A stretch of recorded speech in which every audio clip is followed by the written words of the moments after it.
अब आते हैं जी आगे। इस खबर के बाद एक और बड़ी अहम खबर की ओर आते हैं और मामला चीन और सऊदी अरब का भी है, क्योंकि चीन और सऊदी अरब की दूरियां नजदीकियों में तब्दील हो रही हैं और खबर यह है कि सदर जिनपिंग अगले हफ्ते सऊदी अरब का दौरा भी कर सकते हैं। और यह दौरा तब हो रहा है जब अमेरिका लगातार इस दबाव में सऊदी अरब पर दबाव कर रहा है कि वो चीन के साथ इक्तिसादी और दीगर सूरत हाल को लेकर मोहतात रहे। चीनी दौरे को लेकर अमेरिकी सफारत खाना भी मुतहरिक हो गया है और लगातार यह माना जा रहा है कि चीन जो है वो सबसे बड़े पैमाने पर सऊदी अरबिया से तेल खरीदता है और एक बिजनेस पार्टनरशिप मजीद आगे बढ़े, ये कोशिश की जा रही है। लास्ट टाइम जब सदर जिनपिंग और सऊदी अरब के शहजादे के बीच बातचीत हुई थी, उसके बाद कोरोना भी हुआ था, लेकिन ज्यादा मामले आगे नहीं बढ़े। लेकिन माना जा रहा है कि इस बार एक ग्रैंड वेलकम दिया जाएगा जिनपिंग को सऊदी अरब के अंदर। और यह बात कहीं ना कहीं जो बाइडेन को खट रही है, क्योंकि जो बाइडेन जब लास्ट टाइम आए थे तो ज्यादा कोई बड़ा तामझाम वहां पर नहीं दिखा, लेकिन इस बार सऊदी इंतजामिया जिनपिंग के लिए जो है बाहें फैलाई हुई इंतजार करने के लिए तैयार है। सीधे चलेंगे रहमत कलीम के पास, हमारे साथ ज्वाइन कर चुके हैं। रहमत, सऊदी अरब और चीन की दोस्ती कोई नई बात नहीं है, लेकिन जिस तरीके से दौरा हो रहा है और जिस वक्त दौरा हो रहा है, अमेरिका की नींद उड़ी हुई है और परेशानियां बढ़ रही हैं। जी देखिए, बिल्कुल चीन के सदर का सऊदी अरब का ये दौरा जो अभी गैर मुतवक्का तौर पर सामने आया है, इसे सबसे ज्यादा बेचैनी अगर कहीं है तो वो सीधे तौर पर अमेरिका के अंदर है, क्योंकि गुज़श्ता महीने हमने देखा था कि अमेरिकी सदर जो बाइडेन सऊदी अरब का दौरा करके वहां पर एक तरफ जहां सऊदी अरब के साथ अपने रिश्ते मजबूत करते नजर आए, वहीं दूसरी जानिब जो गल्फ के ममालिक हैं, खासतौर से मिडिल ईस्ट के जो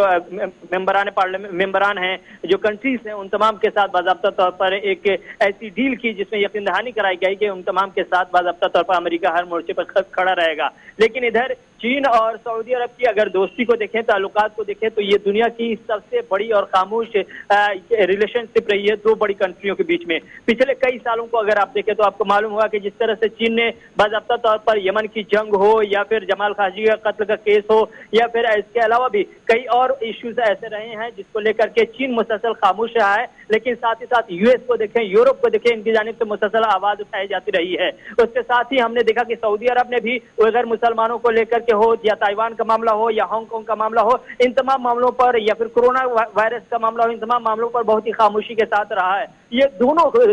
मुल्कों के जो खामोश रिश्ते रहे हैं, ऐसे वक्त में सामने आ रहे हैं जब अमेरिका ने बढ़ चढ़ कर ये दिखाने की कोशिश की है कि जो मुस्लिम बेल्ट है, जो गल्फ के ममालिक है, मशरिक वस्ता है, वो तमाम के तमाम सऊदी अरब की क़यादत में बाज़ाब्ता तौर पर अमेरिका के साथ है। लेकिन शी जिनपिंग ने मौके का फायदा उठाते हुए, चूंकि उन्होंने देखा कि ग्लोबल ऑर्डर चेंज हो रहा है और अमेरिका के तौर पर जो कोशिशें हो रही है, उन कोशिशों के काउंटर के लिए सबसे बड़ा और अहम मौका आ गया है कि अब हम बाहर निकलें। और यही बाहर निकलने के प्रोसेस में बाज़ाब्ता तौर पर रियाद के अंदर, जद्दा के अंदर जिस तरह की तैयारी की जा रही है, उस तैयारी के बारे में बताया जा रहा है कि वही तैयारी है जिस तरह से डोनाल्ड ट्रंप के आने पर तैयारी हुई थी, किस तरह से तलवारबाजी हुई थी, क्या कुछ अजीब व गरीब तस्वीरें हमने देखी थी, तारीखी तस्वीर और क्या कुछ तहफ़ मिले थे, बड़ा डील भी हुआ था। और इसमें भी एक बड़ी डील के हवाले से खबर मिल रही है, क्योंकि पिछले दिनों एक ड्रीम प्रोजेक्ट जो मोहम्मद बिन सलमान का नियोम के नाम से लॉन्च हुआ था, जो कार्बन फ्री सिटी बनाने की कोशिश की जा रही है, उस प्रोजेक्ट में चीन की बड़ी हिस्सेदारी हो सकती है और इसी मौके से बाज़ाब्ता तौर पर एक बड़ा डील भी हो सकता है दोनों मुल्कों के दरमियान। ये तो डील की बात हो रही है, लेकिन अगर सरमायाकारी चीन की तरफ से सऊदी अरब के अंदर होती है, इस पूरे खित्ते को, मशरिकी वस्ता के इस खित्ते को कैसे देखा जाएगा, चीनी प्रेजेंस को, क्योंकि अमेरिका के लिए एक खुला थ्रेट होगा फिर ये। जी जाहिर सी बात है, क्योंकि अभी मशरिक वस्ता में बेशतर जो प्रोडक्ट हैं, बेशतर चीजें हैं, वो यूएस और यूके की चीजें होती है। गरचे चीन सबसे बड़ा जो ट्रेड पार्टनर है सऊदी अरब का, लेकिन उसके बावजूद भी मिडिल ईस्ट में अगर देखें तो चीनी प्रोडक्ट आपको कम मिलेंगे। ऐसे में अगर इस तरह की डील होती है, इस तरह के रिश्ते और आगे बढ़ते हैं, तो अमेरिका के लिए कई हवालों से, खासतौर से जो बताया जा रहा है कि सऊदी अरब और गल्फ के सहारे जो अफ्रीका का एरिया है, अफ्रीका में भी अपने मिलिट्री बेस बनाने की कोशिश कर सकता है। तो इन तमाम हवालों से अगर देखें तो ये सीधे तौर पर अमेरिका को झटका जरूर लग रहा है। फायदा सिर्फ और सिर्फ चीन को होगा। सऊदी अरब को होगा, क्योंकि वहां जब चीन चाइनीज प्रोडक्ट्स पहुंचेंगे तो उनके मार्केट पर हावी हो जाएगा, और हावी होने के साथ साथ वहां के अपनी जो फाइनेंस है, वहां की इकोनॉमी है, वो बूस्ट होगी। साथ ही साथ तेल को लेकर के जो अहम पॉइंट्स है इस दौरे को लेकर के जो बताया जा रहा है कि जिस तरह से अमेरिका के सदर बाइडेन ने तेल की बाज़ाब्ता तौर पर कीमतों को कम कराने की कोशिश की थी, वो कोशिश नाकाम हुई। अब बाज़ाब्ता तौर पर जिस तरह से कस्टम चार्ज, दीगर चार्ज लग करके चीन को, चूंकि चीन सबसे बड़ा सऊदी अरब से तेल खरीदने वाला मुल्क है, ऐसे में मुमकिन ये भी है कि तेल पर जो सरप्लस लगते हैं, चार्जेस लगते हैं तरह तरह के, उन चार्जेस पर रियायत के लिए एक डील हो। और अगर ऐसा होता है तो फिर चीन कहीं ना कहीं कई हवालों से अमेरिका को गल्फ में और सऊदी अरब या मुस्लिम बेल्ट में मार देने की कोशिश इस बात से भी लग रही है, क्योंकि जो अमेरिकी ज़राया ब्लाग है, प्रिंट और इलेक्ट्रॉनिक जो है, वो इस पर गहरी नजर रख रहा है और उनका मानना है कि अगर ये दौरा होता है तो इससे अमेरिकी पोजीशन मजबूत होने के बजाय कहीं ना कहीं कमजोर होगी, क्योंकि जो बाइडेन जिस तरीके से गुज़श्ता दिनों प्रिंस सलमान से मिलकर सहाफ़ी के कत्ल मामले पर अपनी बात कह चुके हैं, वो कहीं ना कहीं नागवार गुजरी थी उस वक्त, और उसी का शायद ये डिप्लोमेटिक जवाब